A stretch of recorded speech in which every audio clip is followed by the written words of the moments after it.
Baik, teman-teman sekalian, pada malam hari ini izinkan kami dari kelompok 1 untuk kemudian mempresentasikan makalah yang telah kami buat tentang konsep kesejahteraan dalam ekonomi Islam, yang mana akan dipaparkan pertama oleh Mbak Desi. Kepada Mbak Desi kami persilakan.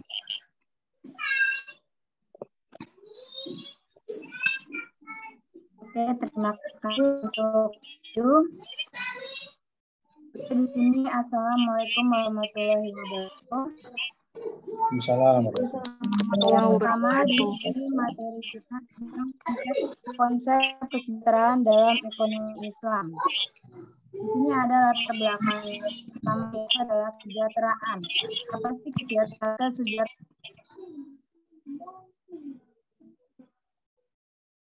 Los suaranya.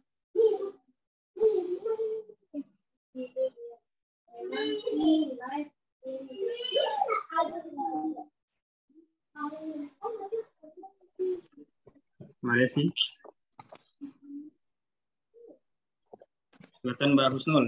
Lanjut Mbak. Oke. Assalamualaikum warahmatullahi wabarakatuh. Waalaikumsalam warahmatullahi wabarakatuh. Saya mulai latar belakang. Kesejahteraan merupakan impian dan harapan setiap manusia, bahkan menjadi tujuan dari setiap negara.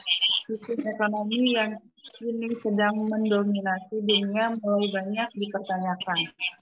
Semakin hari semakin bertambah orang-orang yang beranggapan bahwa ekonomi yang ada sekarang ini mempunyai kerancuan.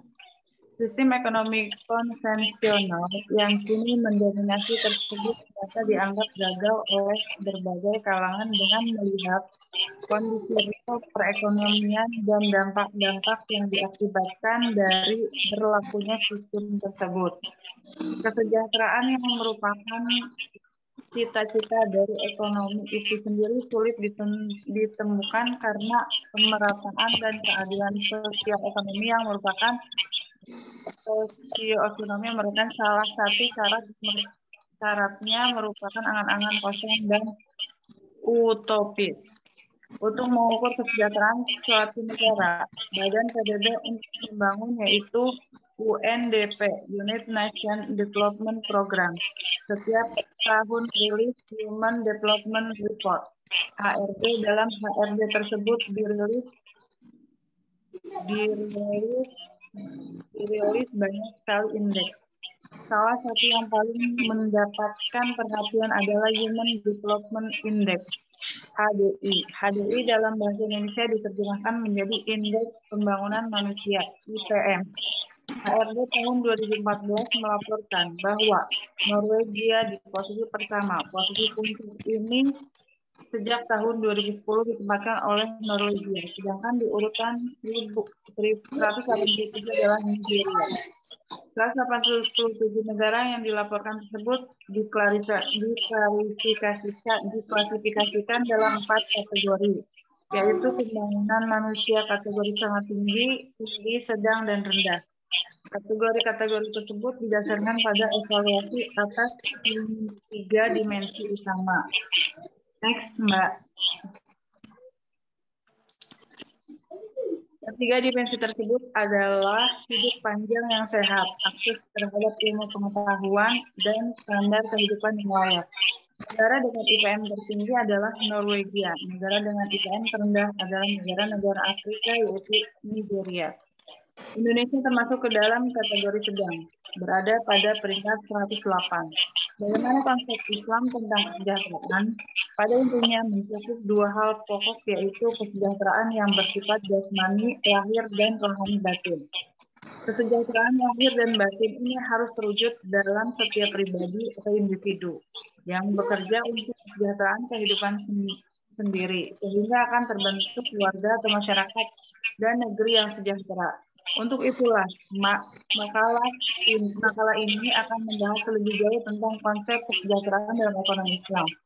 Berdasarkan latar belakang di atas, kelompok kami tertarik untuk membahas tentang konsep kesejahteraan ekonomi Islam dari setiap sudut pandang para ahli serta dari jurnal-jurnal terdahulu. Next.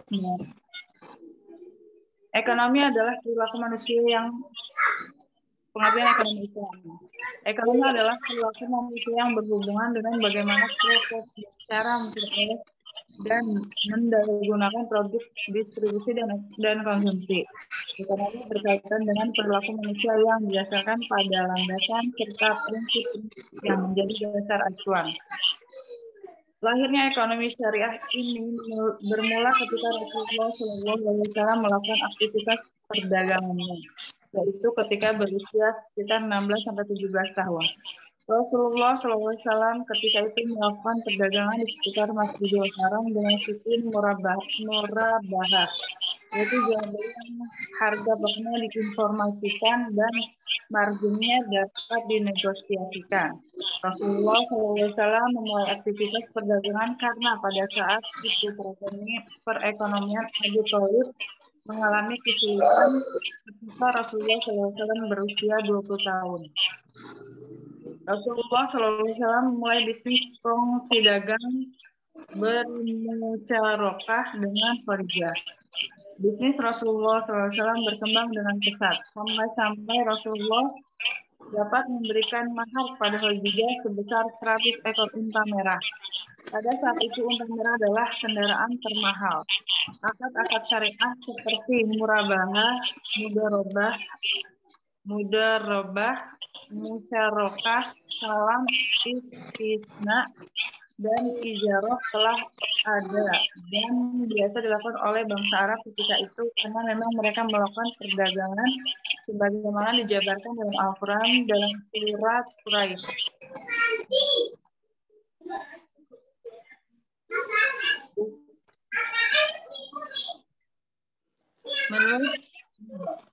Mbak. Bukan hanya akad-akad yang syariah saja yang ada akan, tetapi juga akad-akad yang dilarang syariah yang dilakukan oleh mereka seperti mengambil riba, penipuan, perjudian. Sebagaimana dalam benak mereka, ketika mereka melakukan praktek riba, mereka menganggap bahwa mereka sedang tawarruk, mendekatkan diri kepada Allah. Ketika mereka melakukan perjudian, harapan mereka adalah kedermawanan.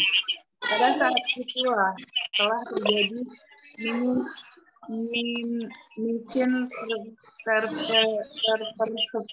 persepsi masyarakat yang sangat jauh dari nilai kebenaran. Kalau kita amati pada zaman sekarang, sepertinya gejala seperti ini mulai ada. Anggapan-anggapan yang salah dianggap benar dan yang benar dianggap salah. Pada saat ini kesimpangsiuran persepsi manusia kian memuncak. Maka pada saat itu Islam memberikan pencerahan kembali dan mengembalikan semua itu pada tempat awalnya. Seperti riba yang dianggap tawarruk kepada Allah, maka Allah SWT balas dengan riba itu dengan menyembah apapun Allah. Dan bahkan dikatakan dalam Al-Quran surat Al-Baqarah ayat 25 dan 209. Orang-orang yang memakan riba seperti orang yang kerasukan dan bahkan dianggap mengajak perang kepada Allah dan Rasul-Nya. Selanjutnya dengan Pak Desi. Terima kasih, Pak.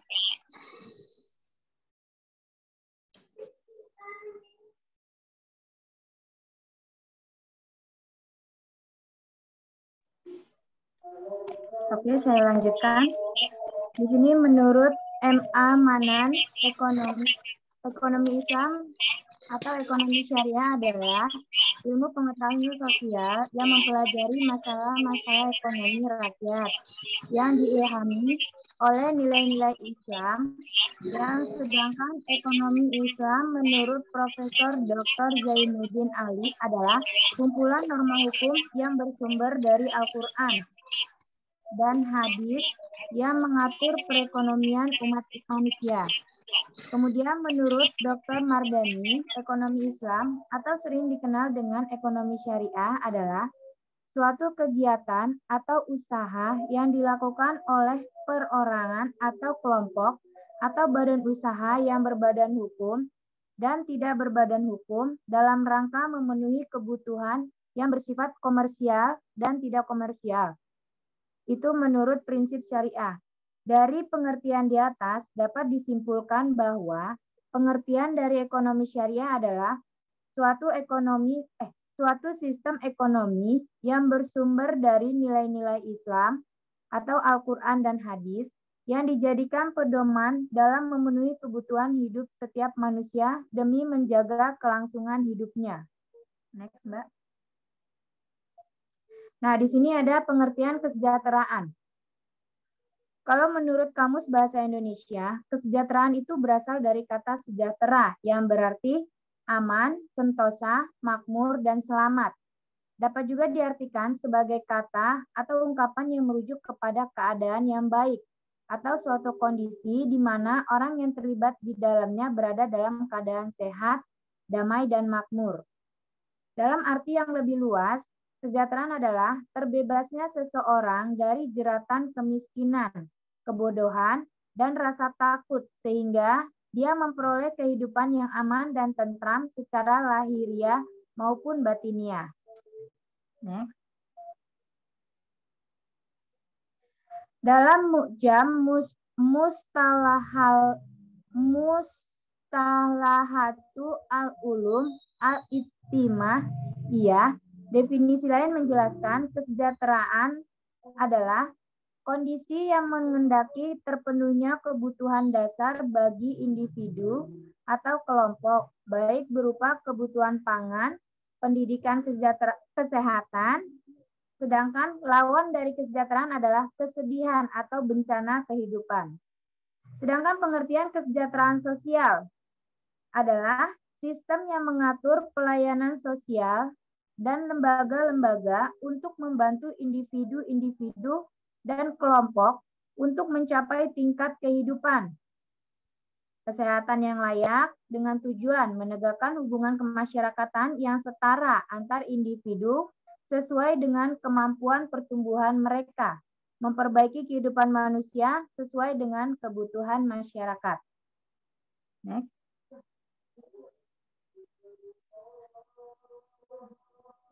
Nah, di sini ada konsep untuk kesejahteraannya sendiri, yaitu Islam merupakan agama yang rahmatan lil alamin dan tujuan utama syariat Islam yaitu mewujudkan kemaslahatan umat manusia, baik di dunia maupun di akhirat.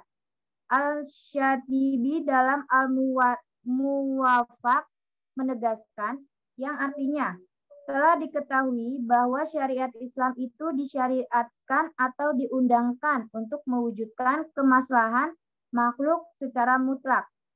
Dalam ungkapan lain, Yusuf Al-Qardawi menyatakan yang artinya, di mana ada masalah, di sanalah hukum Allah. Dua ungkapan tersebut menggambarkan secara jelas bagaimana eratnya hubungan antara syariat Islam dengan kemaslahatan. Ekonomi Islam yang merupakan salah satu bagian dari syariat Islam, tujuannya tentu tidak lepas dari tujuan utama syariat Islam. Di sini ada tujuan utama ekonomi Islam, yaitu merealisasikan tujuan manusia untuk mencapai kebahagiaan dan kesejahteraan dunia dan akhirat, serta kehidupan yang baik, terhormat.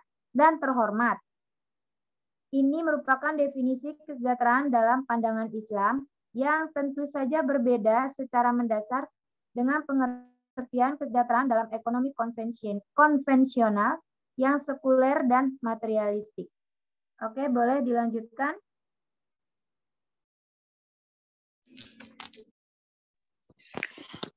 Baik, Assalamualaikum warahmatullahi wabarakatuh. Saya akan melanjutkan PPT-nya. Secara Secara teologis, normatif, maupun rasional filosofis, Islam adalah agama yang sangat peduli untuk mewujudkan kesejahteraan sosial. Ada beberapa indikator untuk itu. Yang pertama, Islam bermakna selamat, sentosa, aman, dan damai. Ini sangat jelas, ini sangat selaras dengan pengertian sejahtera dalam Kamus Besar Indonesia, yaitu aman, sentosa, damai, makmur, dan selamat atau terlepas dari segala macam gangguan, kesukaran, dan sebagainya. Dari sini dapat dipahami bahwa masalah kesejahteraan sosial sejalan dengan misi Islam itu sendiri. Misi inilah yang sekaligus menjadi misi kerasulan Nabi Muhammad SAW, sebagaimana dinyatakan dalam Quran Surat Al-Anbiya ayat 107 yang artinya, dan tidaklah kami mengutus kamu, melainkan untuk menjadi rahmat bagi seluruh alam. Yang kedua, dilihat dari segi kandungannya, terlihat bahwa seluruh aspek ajaran Islam ternyata selalu terkait dengan masalah kesejahteraan sosial. Next. Hubungan dengan Allah misalnya harus dibarengi dengan hubungan dengan sesama manusia, hablum minallah wa hablum minan nas. Demikian pula anjuran beriman selalu diiringi dengan anjuran melakukan amal soleh, lebih dari 15 ayat, yaitu Quran bisa dilihat sendiri, yang di dalamnya termasuk mewujudkan kesejahteraan sosial selanjutnya. Rukun Islam juga sangat berkaitan dengan kesejahteraan sosial. Misalnya, sholat khususnya dilakukan secara berjamaah, mengandung maksud agar mau memperhatikan nasib orang lain. Ucapan salam pada urutan terakhir rangkaian sholat berupaya mewujudkan kedamaian. Ibadah puasa, orang yang berpuasa diharapkan dapat merasakan lapar sebagaimana yang biasa dirasakan orang lain yang berada dalam kekurangan. Zakat merupakan ibadah yang sangat jelas unsur kesejahteraan sosialnya, dan ibadah haji mengajarkan seseorang agar memiliki sikap merasa sederajat dengan manusia lainnya. Next.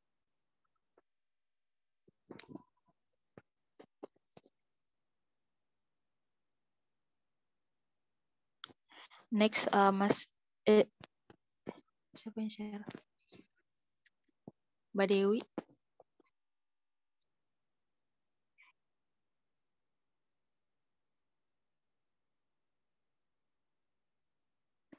Ketiga, konsep kekhalifahan manusia di muka bumi, upaya mewujudkan kesejahteraan sosial merupakan misi kekhalifahan yang dilakukan sejak Nabi Adam alaihissalam. Yang keempat, di dalam ajaran Islam terdapat peranata dan lembaga yang secara langsung berhubungan dengan upaya penciptaan kesejahteraan sosial seperti wakaf, infak, dan sedekah, zakat, dan sebagainya. Zakat berfungsi sebagai salah satu media untuk distribusi keadilan sosial, sosioekonomi, dan juga dapat meningkatkan kesejahteraan orang miskin. Bentuk social security yang diperankan oleh zakat adalah dengan menyediakan bantuan material kepada orang miskin dan pihak yang membutuhkan lain atau 8 asnaf.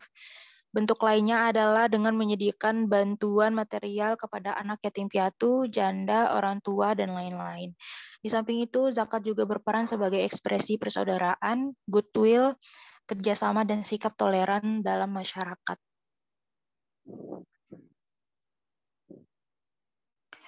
Selanjutnya, secara terperinci, tujuan ekonomi Islam dalam bentuk terwujudnya balatun thayyibatun wa rabbun ghafur dapat dijelaskan sebagai berikut. Yang pertama, kesejahteraan ekonomi adalah tujuan ekonomi yang terpenting.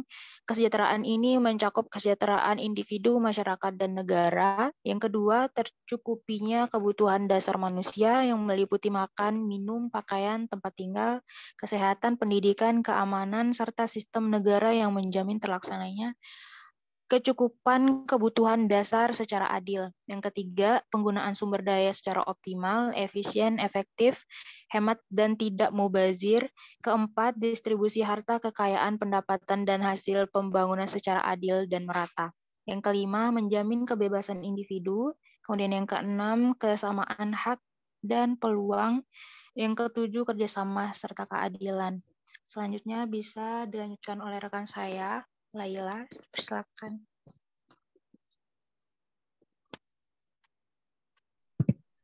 Mohon maaf Prof, sebelumnya saya masih di jalan, jadi agak berisik gimana?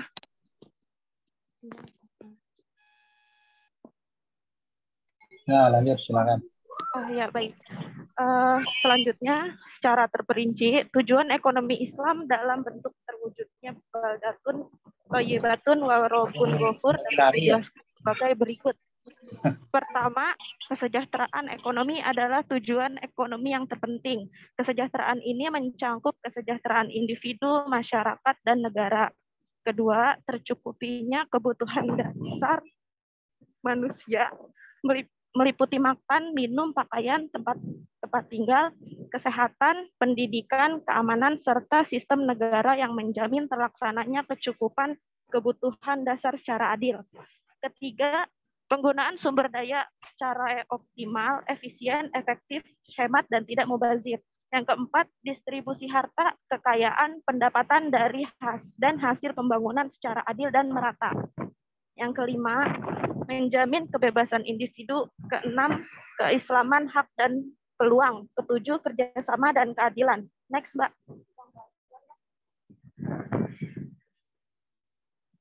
Allah menciptakan manusia dalam kondisi yang merdeka.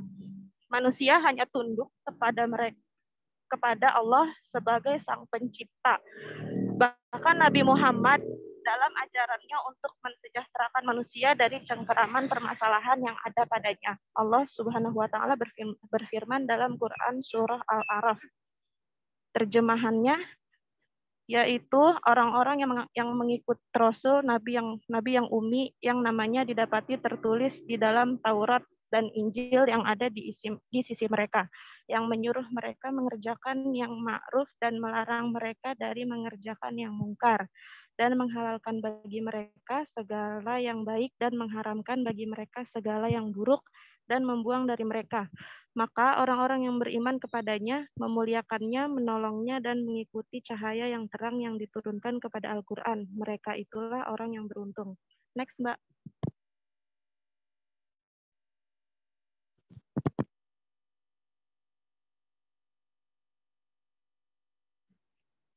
Manusia pada dasarnya memiliki cara pandang, tindakan, dan bersikap dalam mencapai tujuan, menciptakan kehidupan yang sejahtera, baik spiritual dan material. Tetapi kemudian hal ini tidak terlepas dari kelompok manusia yang satu dengan yang lainnya.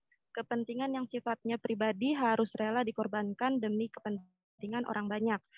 Pertama, kesejahteraan sosial memiliki hubungan erat dengan keadilan sosial. Hal ini dikarenakan kesejahteraan sosial adalah hasil dari apa yang ingin dicapainya, sedangkan keadilan adalah sebuah jalan menuju kesejahteraan. Oleh karena itu, keadilan dari segi spiritual maupun material dapat membawa kepada kesejahteraan yang hakiki. Islam memiliki sebuah konsep kesejahteraan sosial. Kesejahteraan di sini mencakup dua hal, yaitu kesejahteraan jasmani dan rohani. Wujud dari kesejahteraan sosial yang ada dalam Islam adalah agama, jiwa, akal, keturunan, dan kekayaan. Dalam bidang ekonomi, Islam sangat memberikan tuntunan untuk mencapai kesejahteraannya, misalnya dalam sektor produksi, konsumsi, dan distribusi. Dalam sektor distribusi, Islam mengatur kekayaan seseorang agar tidak berputar pada kalangan konglomerat saja, melainkan ada hak seseorang pada harta yang dimiliki seseorang. Sebagaimana firman Allah dalam Quran Surat Al-Hasyr ayat 7 dan Quran Surat Az-Zariyat ayat 19. Terjemahnya, agar harta itu jangan hanya beredar di antara orang-orang kaya saja di antara kamu, dan pada harta-harta mereka ada hak untuk orang miskin yang meminta dan orang miskin yang tidak mendapatkan bagian. Next, Mbak.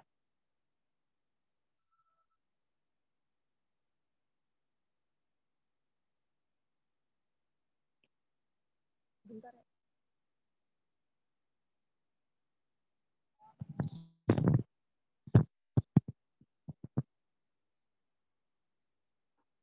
Next, Mbak Dewi.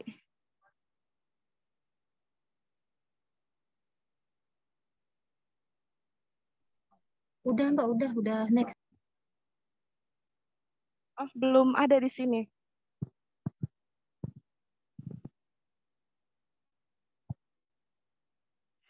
Asy-Syatibi menggunakan istilah maslahah dalam penyebutan kesejahteraan. Jika melihat dari konteks konsep maqasid al-syariah terlihat dengan jelas bahwa syariah menginginkan setiap individu memperhatikan kesejahteraan. Artinya, manusia senantiasa dituntut untuk mencari kemaslahatan. Dalam konsep maqasid al-syariah, manusia dalam melakukan aktivitas ekonomi adalah bertujuan memenuhi kebutuhan dalam spiritual dan material. Al-Syatibi memposisikan agar agama sebagai dasar utama dalam elemen kebutuhan manusia, karena sejatinya agama adalah merupakan fitrah manusia dalam mengarahkan kehidupannya, sehingga sejahtera akan tercapai jika semua kebutuhan manusia yang dipenuhi itu berorientasi pada dunia akhirat. Di beberapa negara-negara modern, konsep negara sejahtera bertahap memperoleh kemajuannya. Konsep negara sejahtera ini didasari oleh penafsiran Marxisme tentang sejarah atau prinsip ekonomi kesejarahan, ego. Kedua hal tersebut penekanannya lebih kepada kesejahteraan material rakyat dengan mengabaikan kesejahteraan spiritual dan moral. Selanjutnya akan dilanjutkan oleh rekan saya, Mas Wahyu. Silakan, Mas. Mohon maaf ya teman-teman sebelumnya. Ya, baik. Terima kasih, Mbak Laila. Dalam konsep Islam, mengenai negara sejahtera pada hakikatnya berbeda dengan apa yang disebutkan sebelumnya. Karena Islam memiliki konsep yang komprehensif. Konsep negara sejahtera dalam Islam bertujuan untuk mencapai derajat sejahtera secara kafah, sedangkan kesejahteraan ekonomi hanya merupakan salah satu daripadanya. H.G. Wells berkata, Islam telah menciptakan suatu masyarakat yang lebih bebas dari kekejaman yang tersebar luas dan penindasan yang tersebar luas daripada masyarakat manapun yang pernah terdapat di dunia. Jadi, sebenarnya konsep Islam tentang negara kesejahteraan bukan hanya berdasarkan manifestasi nilai ekonomi, melainkan pada nilai sosial, spiritual, dan politik Islam. Yang kedua, lanjut Mbak, tentang kesejahteraan sosial. Menurut Abad Badruzzaman, kesenjangan sosial adalah suatu ketidakseimbangan sosial yang ada di masyarakat, sehingga menjadikan suatu perbedaan yang sangat mencolok atau dapat juga diartikan suatu keadaan di mana orang kaya mempunyai kedudukan lebih tinggi dan lebih berkuasa daripada orang miskin. Kesenjangan sosial adalah sebuah fenomena yang terjadi pada masyarakat Indonesia dan masyarakat di dunia yang disebabkan oleh perbedaan dalam hal kualitas hidup yang sangat mencolok. Fenomena ini dapat terjadi pada negara manapun. Dalam hal kesenjangan sosial sangatlah mencolok dari berbagai aspek. Misalnya, dalam aspek keadilan pun bisa terjadi. Antara orang kaya dan miskin sangatlah dibedakan dalam aspek apapun. Orang desa merantau di kota pun ikut terkena dampak dari hal ini. Memang benar kalau dikatakan bahwa yang kaya makin kaya, yang miskin tambah miskin. Adanya ketidakpedulian terhadap sesama itu dikarenakan adanya kesenjangan yang telah mencolok antara yang kaya dan yang miskin. Banyak orang kaya yang memandang rendah kepada golongan bawah, apalagi jika ia miskin dan juga kotor. Jangankan menolong, sekadar melihat pun mereka enggan. Selanjutnya yang ketiga adalah kemiskinan. Menurut Lewis 1983, budaya kemiskinan dapat terwujud dalam berbagai konteks sejarah, namun lebih cenderung untuk tumbuh dan berkembang dalam masyarakat yang memiliki seperangkat kondisi. Yang pertama, sistem ekonomi uang, buruh, upah, dan sistem produksi untuk keuntungan. Kedua, tetap tingginya tingkat pengangguran dan setengah pengangguran. Ketiga, tenaga tak terampil. Keempat, rendahnya upah dan buruh. Kelima, tidak berhasilnya golongan berpenghasilan rendah meningkatkan organisasi sosial ekonomi dan politiknya secara sukarela maupun atas prakarsa pemerintah. Keenam, sistem keluarga bilateral lebih menonjol daripada sistem unilateral. Dan ketujuh, kuatnya seperangkat nilai-nilai pada kelas yang berkuasa yang menekankan penumpukan harta kekayaan dan adanya kemungkinan mobilitas vertikal dan sikap hemat serta adanya anggapan bahwa rendahnya status ekonomi sebagai hasil ketidaksanggupan pribadi atau memang pada dasarnya sudah rendah kedudukannya. Selanjutnya yang keempat, lapangan pekerjaan yang kurang. Lapangan pekerjaan memiliki pengaruh yang sangat besar dalam perekonomian masyarakat, sedangkan perekonomian menjadi faktor terjadinya kesenjangan sosial. Sempitnya lapangan pekerjaan di Indonesia menjadikan pengangguran yang sangat besar di Indonesia dan menyebabkan perekonomian masyarakat bawah semakin rapuh. Salah satu karakteristik tenaga kerja di Indonesia adalah laju pertumbuhan tenaga kerja lebih tinggi ketimbang laju pertumbuhan lapangan kerja. Berbeda dengan negara-negara di Eropa dan Amerika, di mana lapangan pekerjaannya masih berlebih. Faktor-faktor penyebab pengangguran di Indonesia. Pertama, kurangnya sumber daya manusia, pencipta lapangan kerja. Kedua, kelebihan penduduk atau pencari kerja. Ketiga, kurangnya jalinan komunikasi antara pencari kerja dengan pengusaha. Dan keempat, kurangnya pendidikan untuk pewirausaha. Kesenjangan sosial semakin hari semakin memprihatinkan, khususnya di lingkungan perkotaan. Memang benar jika dikatakan bahwa yang kaya semakin kaya dan yang miskin semakin miskin. Hal ini jelas-jelas mencederai rasa keadilan secara bertolak belakang dengan kebersamaan dan kesetaraan sosial.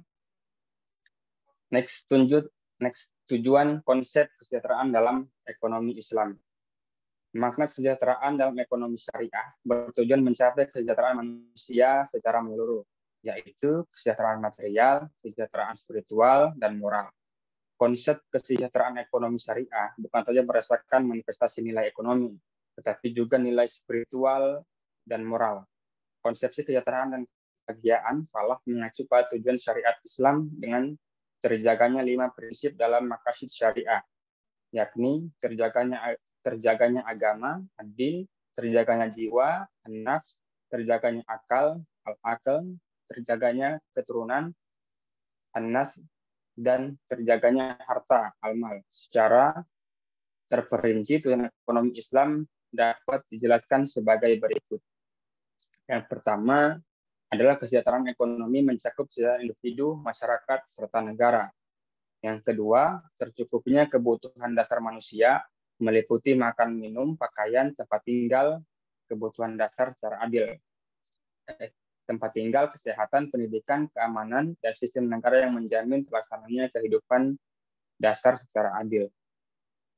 Ketiga, penggunaan berdaya secara optimal, efisien, efektif, hemat, dan tidak mubazir. Distribusi harta, kekayaan, pendapatan, hasil pembangunan secara adil dan merata. Kelima, menjamin kebebasan individu. Keenam, kesamaan hak dan peluang. Ketujuh, kerjasama dan keadilan. Terakhir adalah kesimpulan. Berdasarkan dari paparan atau penjelasan di atas, maka kami dapat menyimpulkan bahwa makna kesejahteraan dalam ekonomi syariah bertujuan mencapai kesejahteraan manusia secara utuh atau menyeluruh, yaitu kesejahteraan dalam bentuk material, kesejahteraan spiritual dan moral. Konsep kesejahteraan ekonomi syariah bukan saja berdasarkan manifestasi nilai ekonomi, tetapi juga nilai spiritual dan moral. Konsepsi kesejahteraan dan kebahagiaan falah mengacu pada tujuan syariat Islam dengan terjaganya 5 prinsip dalam maqasid syariah yang tadi. Demikianlah paparan dari kelompok kami tentang konsep kesejahteraan dalam ekonomi Islam. Selanjutnya kita diskusi atau sharing ya, Prof. Kita buka sesi tanya jawab.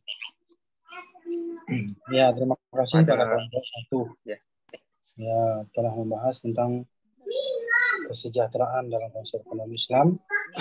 Baik, bagi peserta dipersilakan untuk memberikan pertanyaan atau tanggapan. Silakan. Saya stop sharing ya, Pak ya.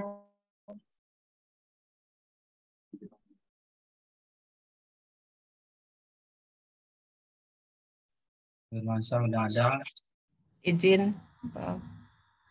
Lihat di sana.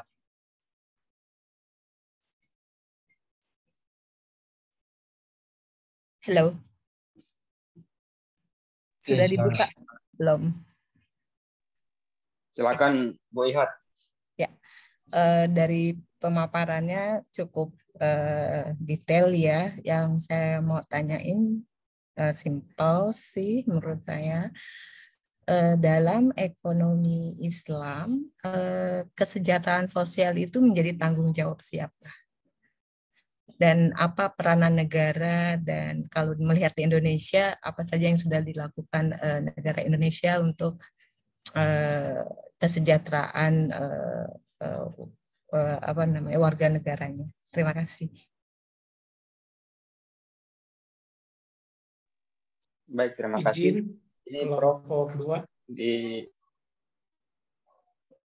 Ya, silakan Pak Firman. Izin. Ditampung dulu. Oh, iya.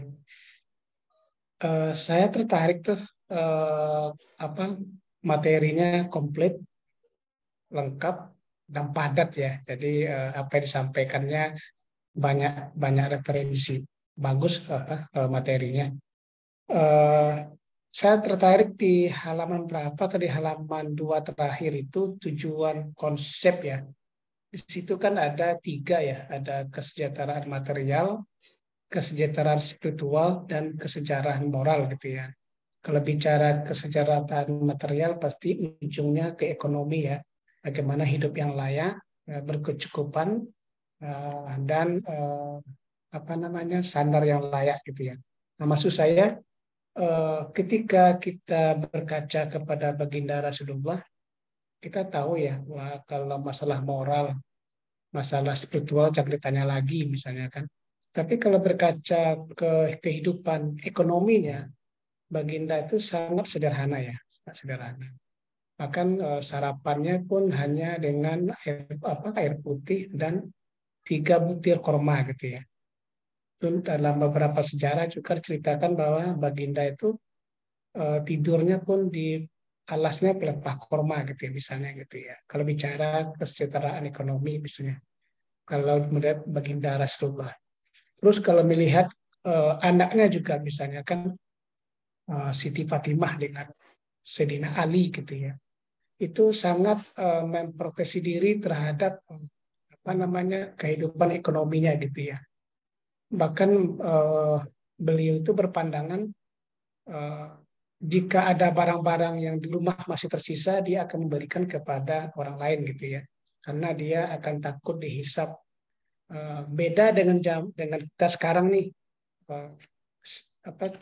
kesejahteraan material itu menurut kita itu udah layak, tapi layaknya itu ketika membeli kita sesuatu itu pasti banyak. Misalnya kita beli pakaian gitu ya, misalnya pasti lebih dari 1 atau 2, tapi yang 2 itu disimpan, misalnya kan disimpan di lemari gitu kan, jarang dipakai gitu kan. Nah itu, ini hanya bukan bertanya kira-kira bagaimana ya kalau dikaitkan dengan materi yang dipaparkan oleh tadi, apakah telah mencerminkan ekonomi syariah yang diajarkan oleh Rasulullah, atau memang pengertian ekonomi syariah sekarang ini udah terkontaminasi dengan kehidupan tren sekarang gitu. Itu aja sih. Terima kasih. Terima kasih Pak Firman. Silakan terakhir satu lagi, kita tampung 3 dulu yang ingin bertanya.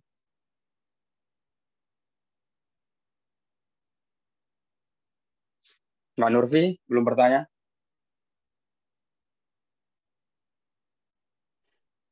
Belum, Mas Wahyu.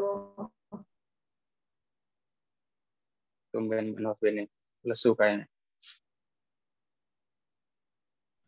Itu Mbak Citra angkat tangan mau bertanya mungkin. Oh iya, monggo Mbak Citra.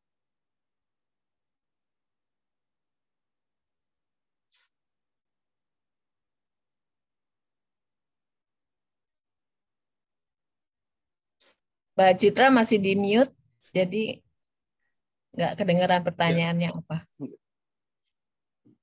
Ya, nggak ada suaranya Mbak Citra.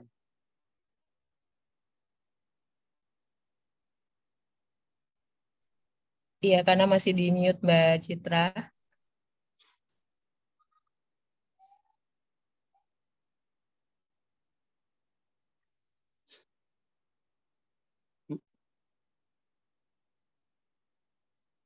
Masih di mute Mbak, jadi nggak kedengeran.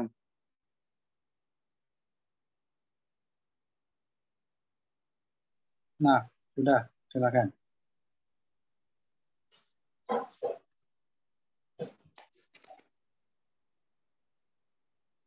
Volumenya barangkali.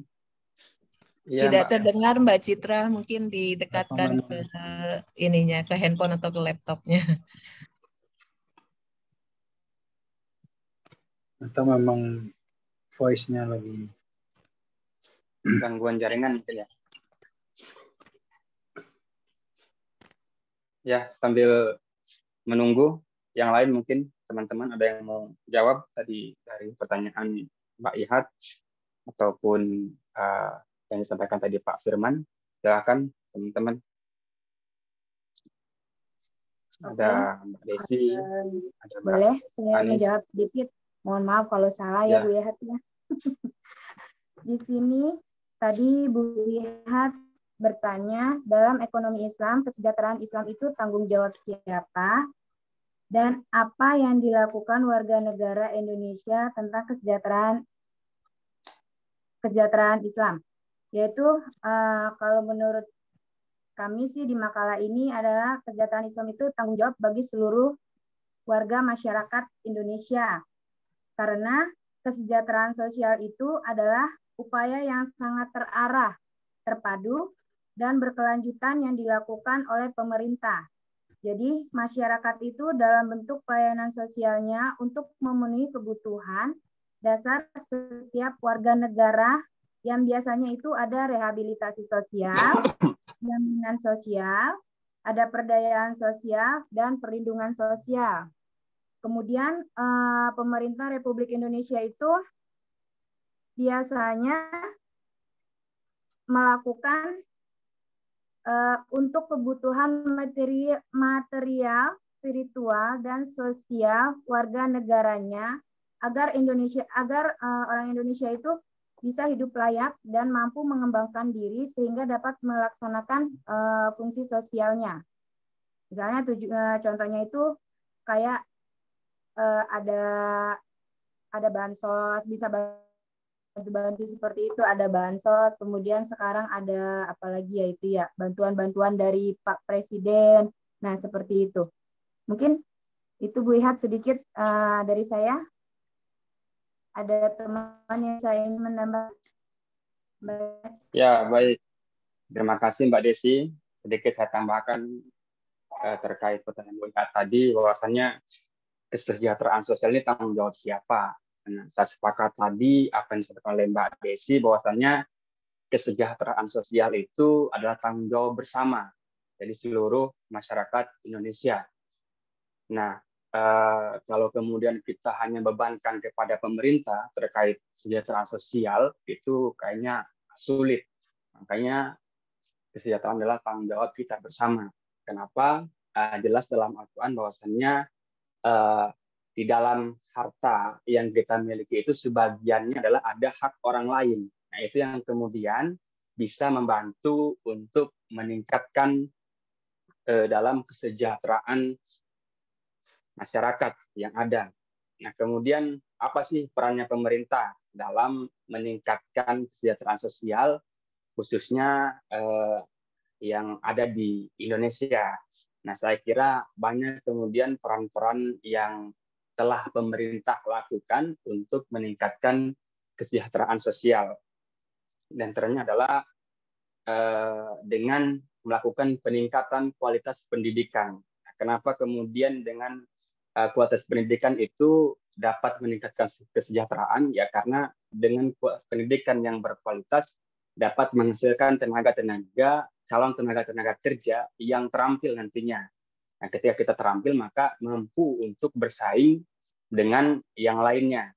Kemudian juga pemerintah meningkatkan pemerataan pembangunan infrastruktur.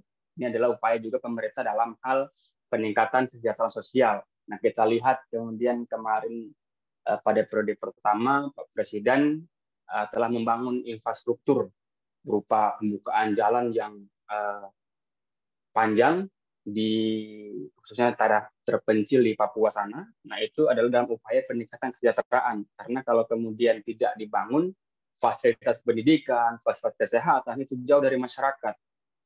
Makanya dibangun pemerataan infrastruktur di seluruh Indonesia. Nah, kemudian yang selanjutnya peran pemerintah adalah peningkatan kualitas pelayanan kesehatan. Dengan apa? Misalkan pemerintah membantu dengan BPJS kesehatan gratis bagi masyarakatnya yang tidak mampu. Nah, ini juga adalah upaya pemerintah dalam peningkatan kesejahteraan. Salah satunya adalah memberikan fasilitas yang memadai serta bantuan-bantuan seperti apa yang disampaikan tadi oleh Mbak Desi, pembantuan bansos, kemudian BLT, kemudian untuk kemarin terakhir adalah BLT BBM dan lain sebagainya. Jadi masih banyak lagi kemudian peran yang dilakukan pemerintah untuk meningkatkan upaya kesejahteraan masyarakat Indonesia, dengan itu adalah juga tanggung jawab kita secara bersama-sama.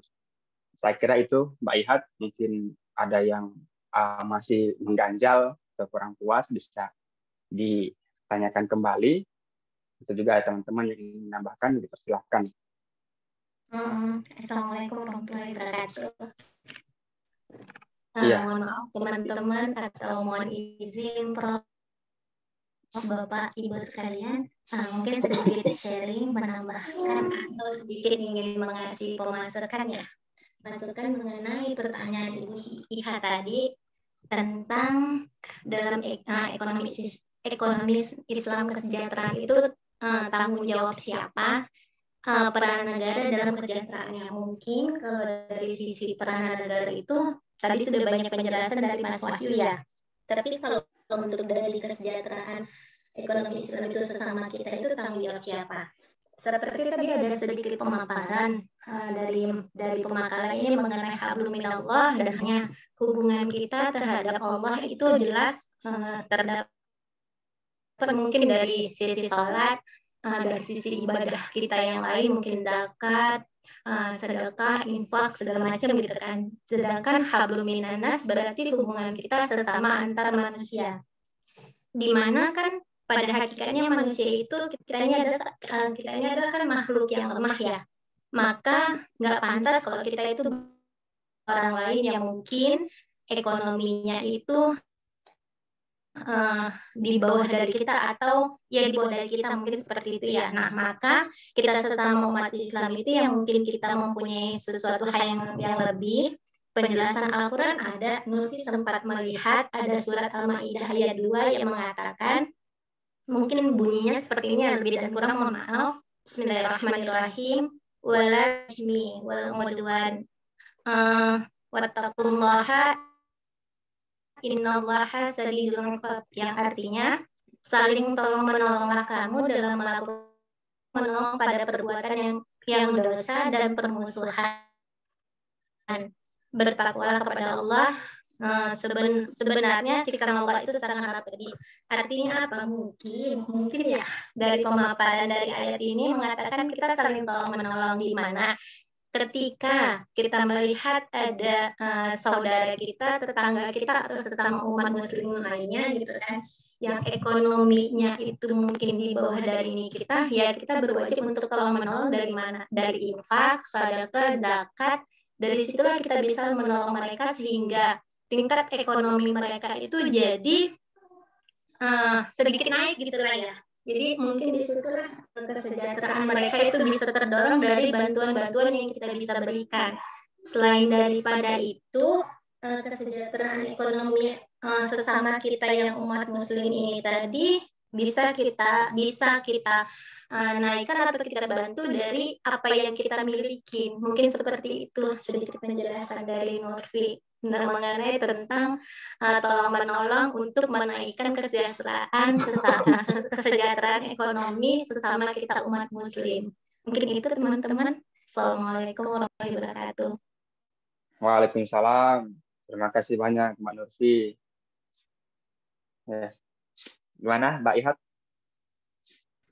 Ya, terima kasih. Cuma kalau kita mengacu kepada Pancasila ya, keadilan sosial bagi rakyat Indonesia gitu ya, itu kan sepertinya itu adalah tanggung jawab pemerintah ya, atau negara dalam hal itu.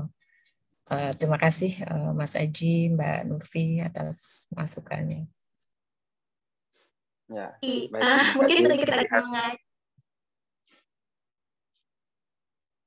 Ya, Kalau silakan kita Mbak Novi. mengacu pada kesejahteraan sosial, kita berharap pada pemerintah. Kalau yang Novi lihat gitu ya, terkadang ada loh Bu, gini kan contoh dari hal kecil ya, kayak bansos, bantuan sosial gitu kan, atau kayak ada apa kan yang untuk orang-orang mohon maaf sebelumnya yang orang-orang miskin itu apa namanya BLH atau apalah segalanya. Kadang kita lihat itu aja kesejahteraannya tidak merata.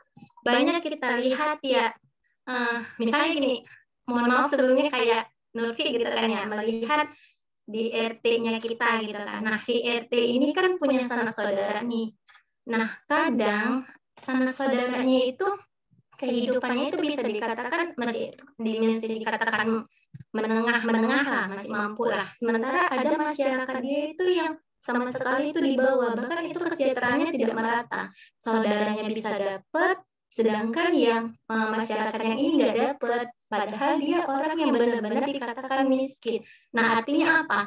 Kalau kita mengharap dari kesejahteraan yang diberikan oleh masyarakat, ada kecurangan sosial di situ ya. Nah, sehingga itulah tugasnya kita yang saling tolong menolong untuk membantu si yang miskin tadi. Karena kan yang Nur pilih itu ada seperti itu dan itu banyak terjadi di lapangan.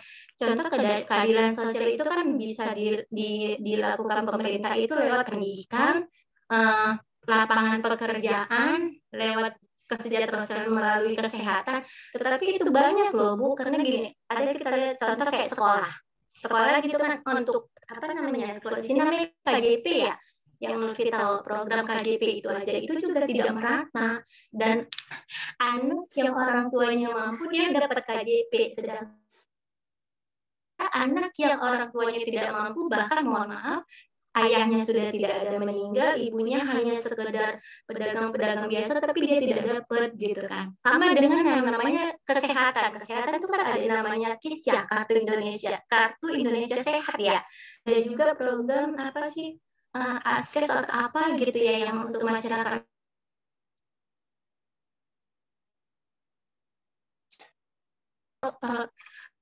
Pengurusannya gitu loh, ribet banget.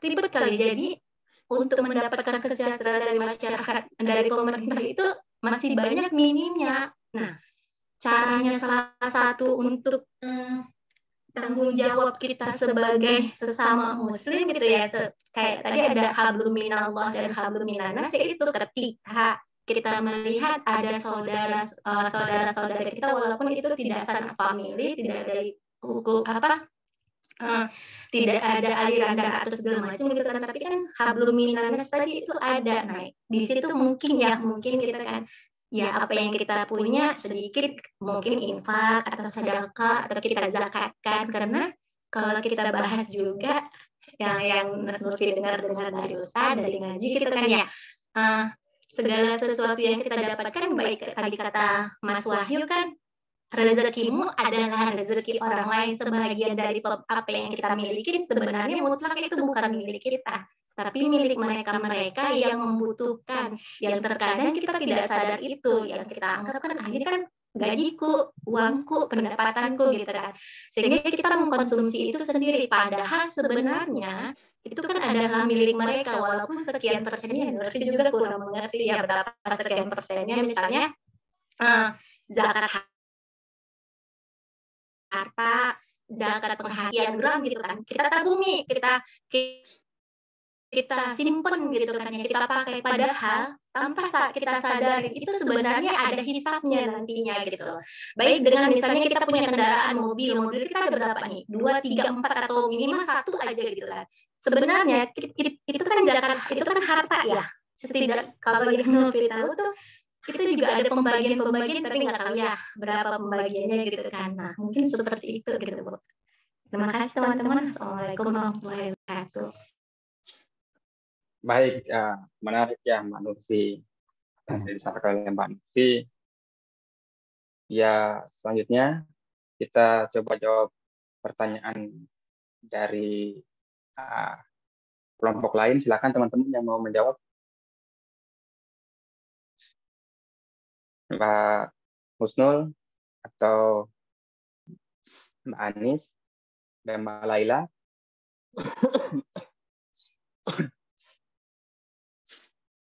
Izin Pak, sebelum dijawab teman-teman yang lain, bolehkah saya Monggo Pak Dian, berkomentar? Mas Dian. Ya, terima kasih. Assalamualaikum warahmatullahi wabarakatuh. Selamat malam teman-teman dan Pak Ade. Tadi sangat menarik juga sih pembahasan dari Bu Ihat. Siapa yang bertanggung jawab? Tadi sudah disebutkan adalah Pancasila, sila kelima, keadilan sosial bagi seluruh Indonesia.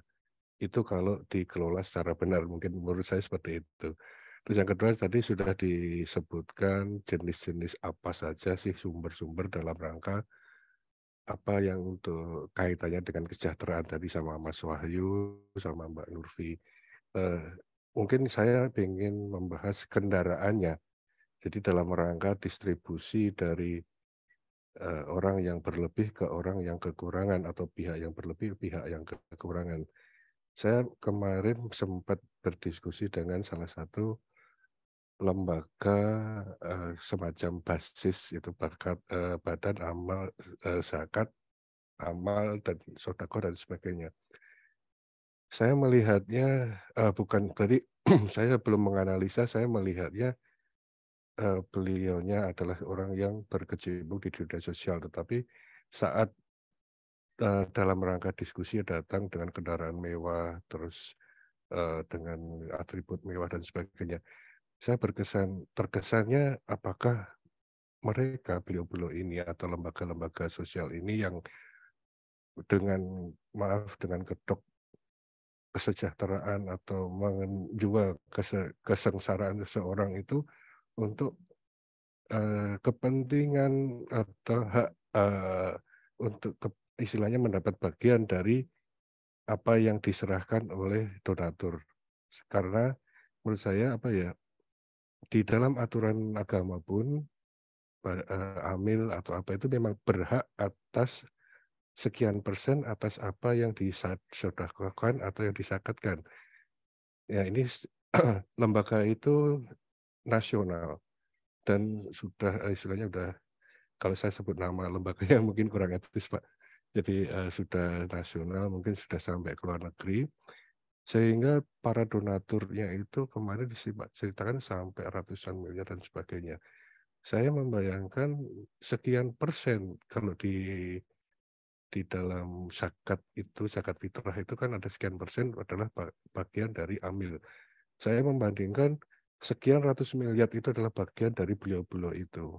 Nah, saya terus akhirnya semacam apakah mereka tega dengan menjual dengan dia mungkin dia istilahnya kalau di Muhammadiyah itu jangan mencari hidup di Muhammadiyah, tetapi hidupilah Muhammadiyah. Nah, saya apakah mereka dengan mengelola organisasinya itu sehingga dia dapat bagian untuk hidupnya sendiri gitu Pak. Nah, yang keduanya tentu ada regulasi yang mengatur apakah peranan Kemenak atau Kemensos atau pemerintah lainnya yang mengatur tentang tata cara pendistribusian besaran yang bisa diambil dari dana yang disumbangkan atau apapun itu. Walaupun di Al-Quran pun sendiri sudah ada, apakah nggak ada istilahnya aturan turunan atau apa yang istilah tidak terkesan dia hidup dengan di atas penderitaan orang atau dari donatur orang lain seperti itu. Terus yang bagian kedua, bahasan di kedua Pak, untuk pemerataan kesejahteraan itu di lingkungan kami ada sekelompok aliran yang mungkin dia semacam eksklusivisme, jadi dia tidak terlalu membaur dengan sesama Muslim. Nah, untuk kesejahteraan, distribusi kesejahteraannya, mereka hanya mengutamakan di kelompoknya saja, tidak di luar kelompoknya, sehingga kelompok yang lain itu ya walaupun bertetanggaan, kalau tidak sealiran sama dia ya tidak akan dibantu seperti itu. Mungkin itu Pak diskusi awal kami. Terima kasih. Assalamualaikum warahmatullahi wabarakatuh. Assalamualaikum warahmatullahi wabarakatuh. Ya, Bapak dan Ibu, silakan. Masih ada lagi. Ini luar biasa nih, diskusinya hangat dan sangat konstruktif banget ya, membangun ya, dapat ide-ide dan juga pencerahan nih dari para peserta yang hadir pada malam hari ini. Saya melihat kita ini di sini punya perspektifnya masing-masing lah, gitu ya.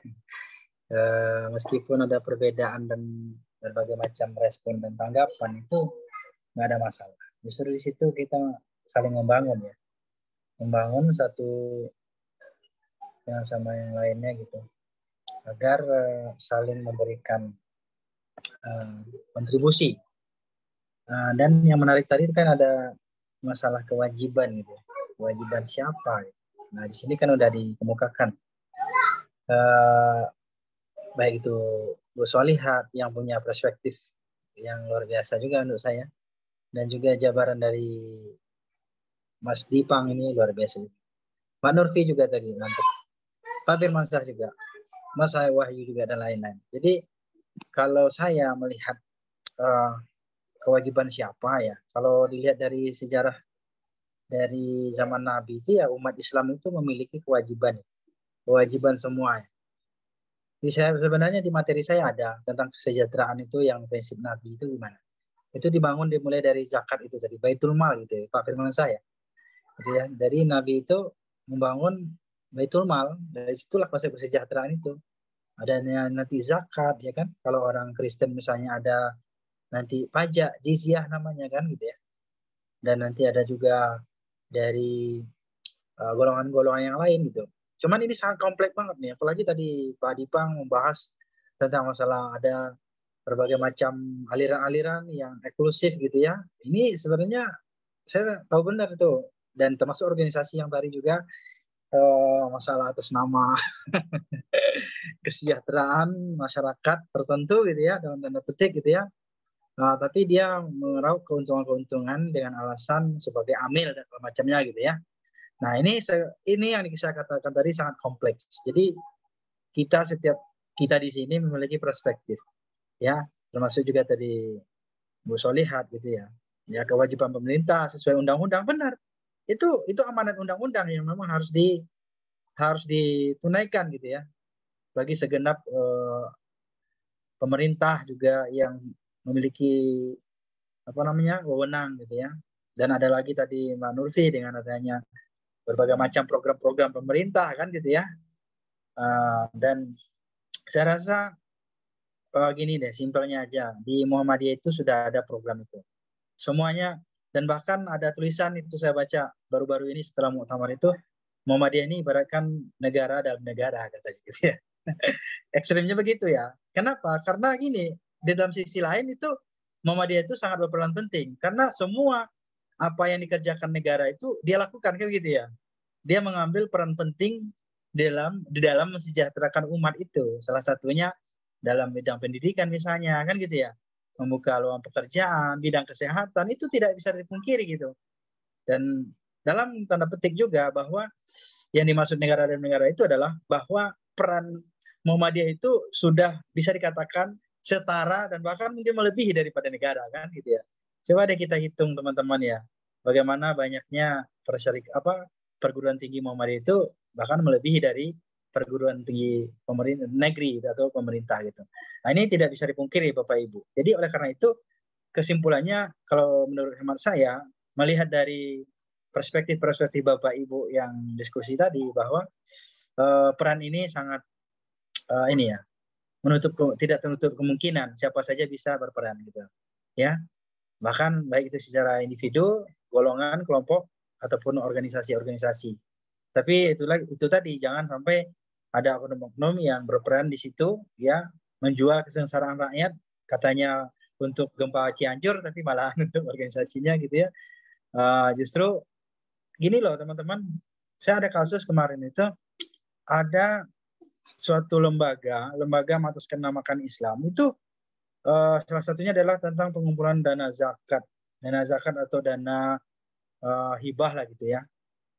Itu dibagi ratanya gini, bagi pengelolanya 20%, bagi yayasannya, lembaganya 20%, bagi pengurusnya 20%. Jadi ada kesimpulannya gini, yang ingin saya sampaikan itu yang jatuh ke masyarakat itu yang diberikan hanya 20%.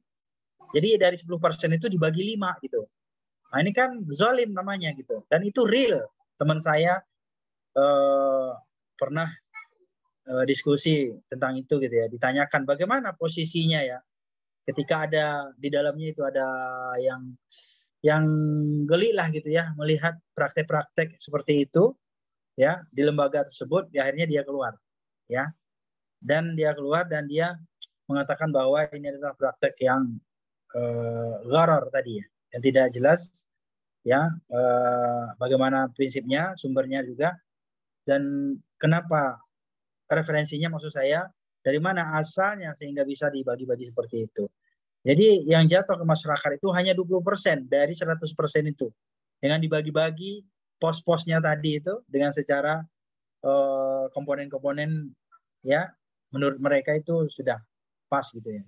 Dan ini sebenarnya melanggar. Seandainya pun sebagai amil atau pengelola itu hanya berapa? Ya, hanya 12% itu untuk keseluruhannya gitu ya. Bukan 20% yang dibagi menjadi 5 pos dan kemudian 20%-nya nyampe kepada masyarakat. Nah, ini adalah salah satu oknum. Lagi-lagi saya juga tidak bisa sebutkan oknumnya. Tapi yang jelas kalau kita lihat Pak Dian yang salah satunya ya, kalau oknum-oknum atau lembaga-lembaga yang memang mengatasnamakan kesejahteraan itu banyak banget, banyak sekali gitu. Ya, apakah itu ormas-ormas yang berbentuk nasionalis gitu ya, agamis dan label-label Islam lainnya gitu ya, itu banyak banget. Ya, dan bahkan juga atas nama Islam ada harta pengikutnya gitu ya. Suatu penganut mungkin ya, penganut Islam yang lebih ekstrim mungkin ya. Itu dari hartanya itu semacam dirampas, dirampok gitu ya. Ya, contohnya ada teman saya dulu gitu ya, yang mengikuti salah satu organisasi ya, yang bisa dikatakan ekstrim, yang mereka itu bertujuan untuk mendirikan negara Islam di Indonesia ini, itu juga seperti itu gitu ya. Dan bahkan ada yang lebih ekstrim lagi, harta di luar golongannya, kelompoknya itu halal untuk dikuasai seperti itu, dan lain-lain seterusnya. Jadi ini Bapak Ibu, saya hanya secara global dan umum saja. Tapi dari konsep ini kita bisa berpikir lebih luas ya, luas dan luas gitu ya. Dan yang paling terpenting adalah bagaimana kita kembali lagi merujuk ya, ketika ada perbedaan-perbedaan pendapat dari kalangan-kalangan kita, akademisi maupun praktisi di lapangan, yang paling terpenting adalah bagaimana kita fardu ilallah wa rasulih. Jadi kembali kepada Allah dan Rasulnya. Konsep yang sebenarnya itu apa sih yang diajarkan Allah itu ya? Konsep yang sebenarnya yang diajarkan Nabi itu apa sih? Nah, itulah yang harus kita perpegang kembali gitu. Terlepaslah dari aturan-aturan, konsep-konsep pemerintah yang sudah ada gitu ya. Adanya bantuan BLT, bantuan BLH, bantuan BPKH ya kan, bantuan apalah gitu ya namanya, macam-macam ya. Tapi pada intinya sebenarnya itu ya, bantuan-bantuan itu adalah subsidi silang saja ya, bukan pure murni dari pemerintah. Contohnya dari BBM saja gitu ya, itu kan juga sama ya, ada subsidi silang juga di situ gitu. Tapi intinya adalah bahwa ketika kita berbicara tentang kesejahteraan, sebenarnya adalah bagaimana menghadirkan kesejahteraan itu ya, menyeluruh ya. Tadi ada ayatnya itu, wa ma arsalnaka illa rahmatan lil alamin. Jadi bagaimana kita menghadirkan kesejahteraan itu secara menyeluruh ya, hadir di tengah-tengah masyarakat tanpa pandang bulu ya, bukan mementingkan orang yang terdekat dengannya gitu ya. Kan banyak juga seperti itu ya, bertahun-tahun gitu ya, kita lihat ada bantuan-bantuan ya, ternyata hanya orang-orang yang terdekat yang dapat ya, yang lain-lain itu yang justru yang lebih duafa, yang lebih memperhatikan itu mereka tidak tersentuh sama sekali gitu. Termasuk juga karena adanya gempa bumi ya kan, ada bencana alam juga, orang-orang yang terdekat yang tersentuh juga. Nah, yang lain-lain juga yang lebih sulit ya, bahkan juga mungkin tempatnya terisolir itu mereka tidak tersentuh sama sekali. Nah, ini perlulah kita perhatikan. Jadi kesejahteraan itu sebenarnya menghadirkan keadilan sebenarnya, keadilan ya bagi seluruh rakyat Indonesia sesuai dengan Undang-Undang Pancasila negara kita ya, dasar Pancasila yang ada di dalamnya terdapat ya konsep itu ya, keadilan bagi seluruh rakyat Indonesia dan kesejahteraan juga ada di dalamnya. Jadi intinya gini Bapak Ibu, silakan kita memiliki pandangan-pandangan secara luas ya untuk membangun negeri ini, apalagi yang memang ada yang berkiprah di pemerintahan gitu ya. Nah, itu sangat erat sekali hubungannya dengan kesejahteraan. Ya, menghadirkan kesejahteraan itu sangat penting sekali. Dengan adanya ide-ide dari Bapak dan Ibu yang ada di pemerintahan misalnya gitu ya. Dan masuk juga mungkin di lembaga-lembaga sosial lainnya gitu. Saya di Muhammadiyah juga seperti itu ya. Di Majelis Ulama Indonesia juga seperti itu. Di Dewan Syariah Nasional juga. Ya, bagaimana kita menghadirkan kesejahteraan itu ya secara merata memang belum bisa. Paling ya orang-orang yang memang kita utamakan bukan orang terdekat tapi orang yang paling prioritas dari yang prioritas. Ya. Jadi makanya di dalam Islam itu ada nama fiqhul aulawiyat ya. Jadi fikih prioritas gitu ya. Bagaimana kita memprioritaskan bagi orang-orang yang lebih prioritas lagi gitu. Nah, inilah yang perlu dicermati bagi kita semuanya ya, Bapak Ibu. Ini komentar saya aja ya, bukan presentasi juga, tapi sangat bagus sekali dan membangun sekali ya diskusi kita. Ini yang saya harapkan juga dari Bapak dan Ibu. Ya, mudah-mudahan nanti teman-teman kelompok yang lain juga akan lebih seru lagi ya diskusinya gitu. Dari saya itu saja barangkali, mengingat waktu kita juga sudah di penghujung gitu ya. Barangkali mungkin ada closing dari kelompok 1 tentang kesejahteraan ini silakan. Tapi saya tidak banyak lagi mengomentari, hanya sampai di sini saja. Ya mudah-mudahan teman-teman semuanya bisa saling memahami tentang perspektif masing-masing gitu ya. Ini sangat kompleks sekali. Terima kasih. Kembali ke studio. Terima kasih, Prof. Ya. Sangat mencerahkan ini, mencakup semua apa yang tadi menjadi perbedaan di antara kita. Ya, masih ada satu pertanyaan atau dua tadi. Ya, di grup dari teman-teman yang mau jawab sekaligus jadi closing.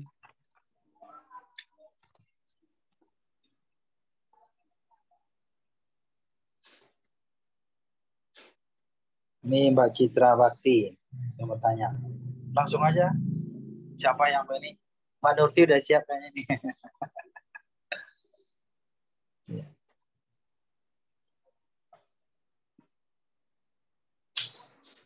Monggo. Ya, saya sedikit tadi ada dari Mbak Citra, bahwasannya seperti yang kita ketahui terwujudnya ekonomi Islam itu terwujudnya baldatun thayyibatun warabun ghafur. Menurut kelompok 1, apakah Indonesia sudah termasuk dalam konsep kesejahteraan? Tadi juga sudah disinggung oleh Prof. Adi, bahwasanya untuk mencapai kesejahteraan Indonesia ya belum.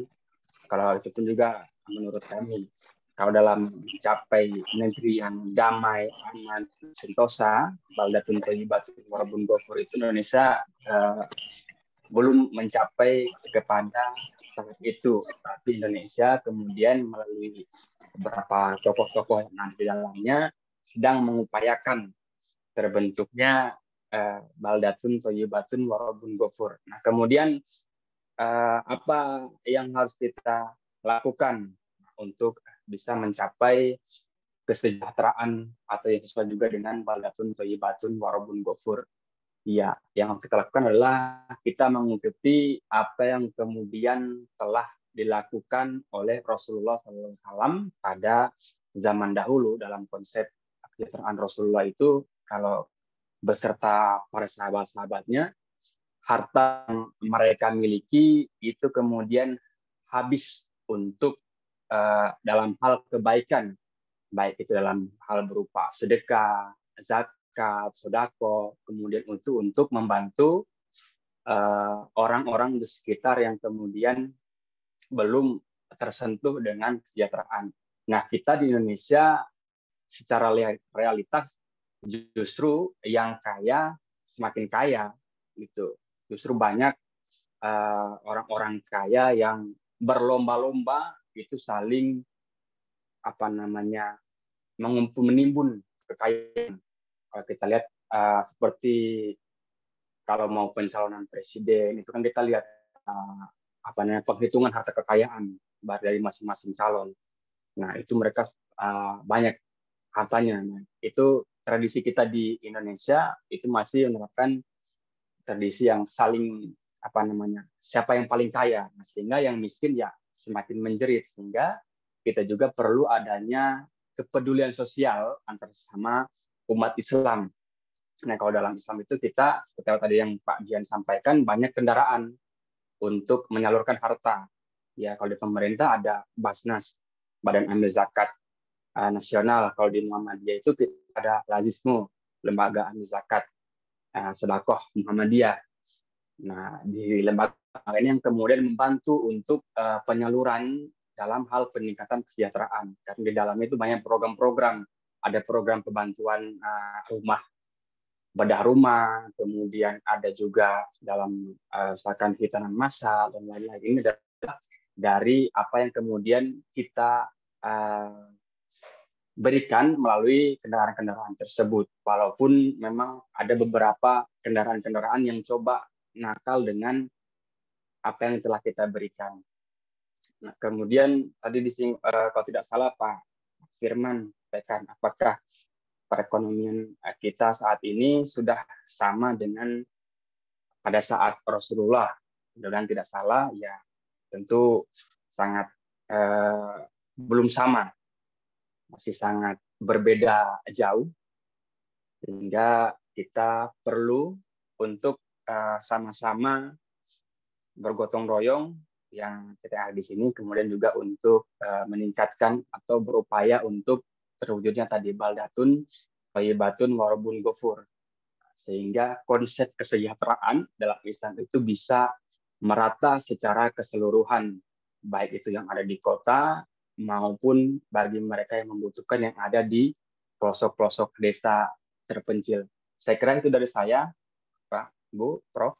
Mungkin ada teman-teman yang menambahkan, silakan.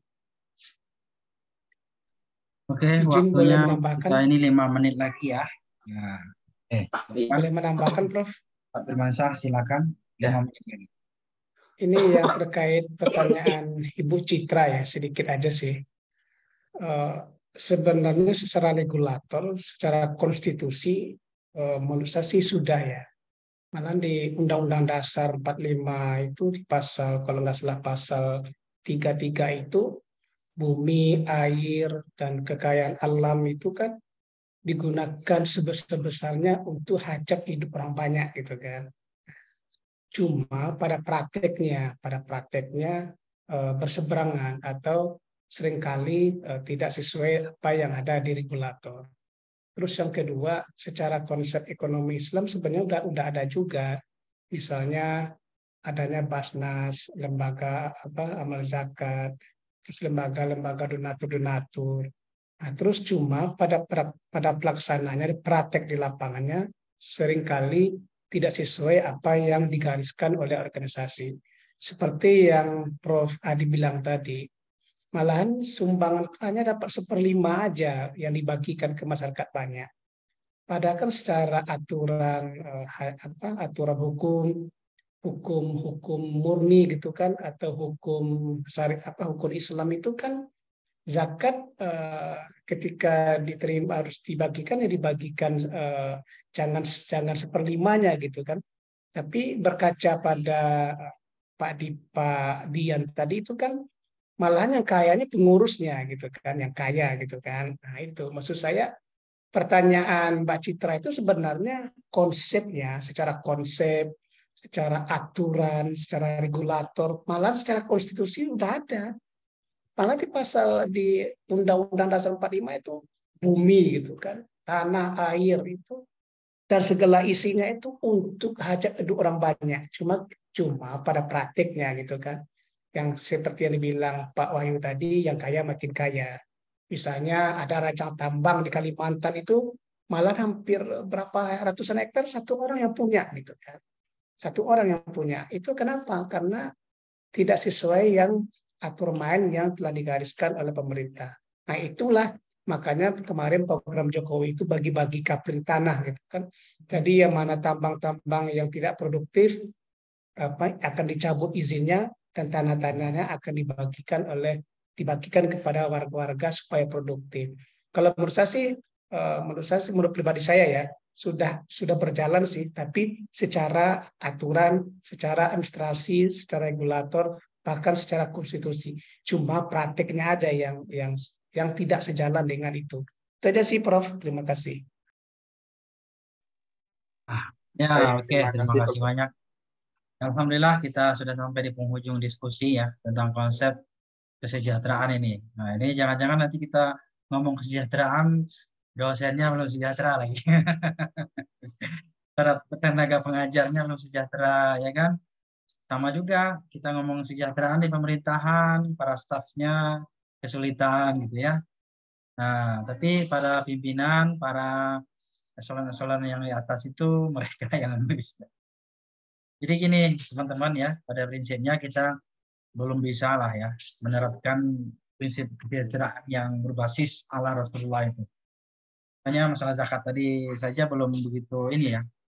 Ya, makanya orang kadang-kadang mohon maaf gitu ya, rada-rada nggak percaya gitu ya ke lembaga-lembaga zakat itu, karena memang adanya penyelewengan gitu, yang dilakukan oleh oknum yang bertugas di dalamnya gitu. Sama mungkin para mangku kepentingan ya, para pimpinan di dalamnya. Oke, itu mungkin bisa kita ambil itibarnya lah ya. Depannya nanti bagaimana kita mewujudkan gitu ya, mewujudkan kesejahteraan itu paling tidak dari orang-orang yang terdekat dulu ya, dari orang yang terdekat dulu. Kita bantu usaha-usaha UMKM ya, tetangga kita, saudara-saudara kita. Kalau kita punya dana ya mulailah dari situ. Itu insya Allah akan bisa gitu ya, terwujud. Kalau mikirin negara ya nggak bisa mikirin sendiri, harus bersama-sama. Baik, itu saja barangkali Bapak dan Ibu, sudah habis waktunya, dan informasi saya sudah absen semuanya sambil dengarin presentasi tadi sudah saya absen. Nah, tinggal Mas Wahyu dan teman-teman ditutup saja diskusinya. Terima kasih, dan dari saya juga sebagai pendamping pada hari ini mengucapkan ya menundur diri. Terima kasih atas perhatian, dan kita tutup dengan alhamdulillahirrahmanirrahim. Assalamualaikum warahmatullahi wabarakatuh. Waalaikumsalam. Mas Wahyu silakan. Mas Wahyu silakan ditutup. Iya. Baik.